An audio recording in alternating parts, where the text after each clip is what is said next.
So everybody's doing raised bed gardening, and it's a real thing because it's real popular because it's easy, and most of all, you don't have to fight the weeds. Your second biggest problem, well, I guess with gardening, the first biggest problem is the weeds.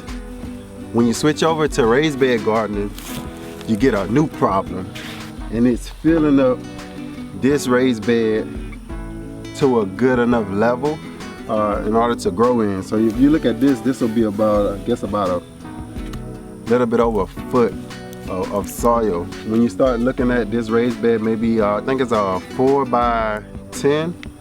It is. That's a lot of soil that you're going to need. So this is a way to minimize the amount of soil, but still keeping good depth for your roots, for your vegetables to grow in. Most of your vegetables, they don't need that much space. If you've ever grown something like salad, and then after the season, you know, when they start to bolt, after the season is over, you pull it up, and you notice you only got about this much real root growth on it, right? So a lot of the rest is just fine growth, so you don't need that much space to grow your vegetables. What I do is we kind of fill this bottom half in with anything that you can get that's scratch. Leaves, wood, all that kind of stuff. You're still gonna need soil, you're still gonna need some soil, but you won't need as much soil. What I do is I'm gonna show you is, first we start with bigger, it's kind of like they call it hugelculture. I just call it being cheap, and it's just saving space. So you wanna fill your bottom half of your raised bed with things like sticks, leaves, anything that's going to decompose over time. And what that's going to do is that's going to buy you time. As this soil starts to settle, you'll be able to come back, you know, a few bags here and there, because you're going to have to add your soil anyway.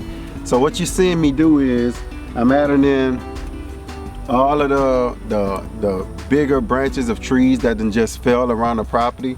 I'm going to put that in first. Next we're going to do leaves. And then that's the area where you want to add your manure. And the reason why, especially with horse manure or cow manure, even chicken manure, what I found with the horse manure is because most people, horses graze, they eat so much seeds that those seeds, if you put that horse manure on top, you're going to get a lot of things sprouting. But if you put that horse manure way down here at the bottom, those seeds will mostly never see the light of day, and they'll probably never germinate, right? So that's the good thing about your manures, your animal manures. You want to put that down at the bottom. After that, then you can start putting on your soil, and you should be able to cut your soil usage in half by doing that, using the leaves and the manure and the sticks. I just finished, pretty much level it off with however high you want it. You can see the lip on these. You can go a little bit lower than this. You can even go a little bit higher than this, but this is good for us. And then you start putting in any amendments that you want as far as some of your organic fertilizers, thinking about fish emulsion if you want to start spraying some of that. And basically you can just start planting into there. This will be a great seed starting bed because your seeds, right, you just want them to come up to about this height anyway. You're not really trying to grow something in it.